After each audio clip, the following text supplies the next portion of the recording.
ഇന്നിവിടെ അവതരിപ്പിക്കാൻ പോകുന്ന പ്രവർത്തന മാതൃകയാണ് hydraulic safety swimming pool. Kerala പോലുള്ള കൊച്ചു സംസ്ഥാനത്തിൽ ജീവിക്കുന്നവരാണ് നാം എല്ലാവരും. ഒരുപാട് ജലാശയങ്ങൾ നിറഞ്ഞു നിൽക്കുന്ന നാടാണ് നമ്മുടേത്. അതുപോലെ തന്നെ ജലാശയ അപകടങ്ങളും ധാരാളമാണ്. കഴിഞ്ഞ കുറേ വർഷങ്ങൾ പരിശോധിച്ചാൽ നമുക്കിത് മനസ്സിലാക്കാൻ പറ്റും. കേരളത്തിലെ കാലവർഷവും പ്രളയവും വെള്ളപ്പൊക്കവും ഒക്കെ അതിന് ഉദാഹരണങ്ങളാണ്. പണ്ടത്തെ തലമുറയെ സംബന്ധിച്ചിടത്തോളം ജലാശയം എന്നത് ഒരു പേടി സ്വപ്നമേ ആയിരുന്നില്ല. കുളങ്ങളും തോടുകളും ഒക്കെ ചെറുപ്പം മുതലേ നീന്തൽ പരിശീലിക്കാനുള്ള കേന്ദ്രങ്ങളായിരുന്നു. എന്നാൽ ഇന്ന് കാലം മാറി.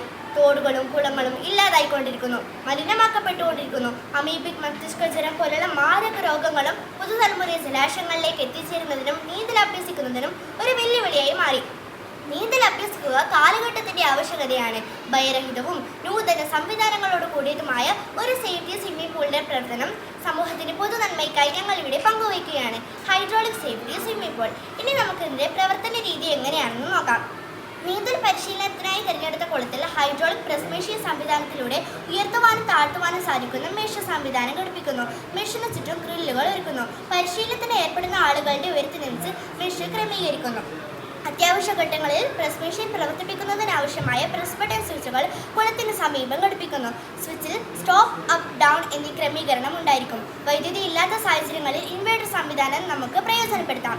നീന്തൽ പരിശീലന സമയത്തോ അല്ലാതെയോ പൂളിൽ അപകടം നടക്കുന്ന സാഹചര്യം ഉണ്ടാവുകയാണെങ്കിൽ പുറത്തു നിൽക്കുന്ന ആർക്കും സേഫ്റ്റി പ്രസ് ബട്ടൺ അമർത്തി സേഫ്റ്റി മെഷർ പ്രവർത്തിപ്പിച്ച് കുളത്തിൽ മുങ്ങിത്താഴ്ന്നുകൊണ്ടിരിക്കുന്ന ആളെ ഉയർത്തിക്കൊണ്ടുവരുവാനും അതുവഴി അപകടം ഒഴിവാക്കുവാനും സാധിക്കുന്നു.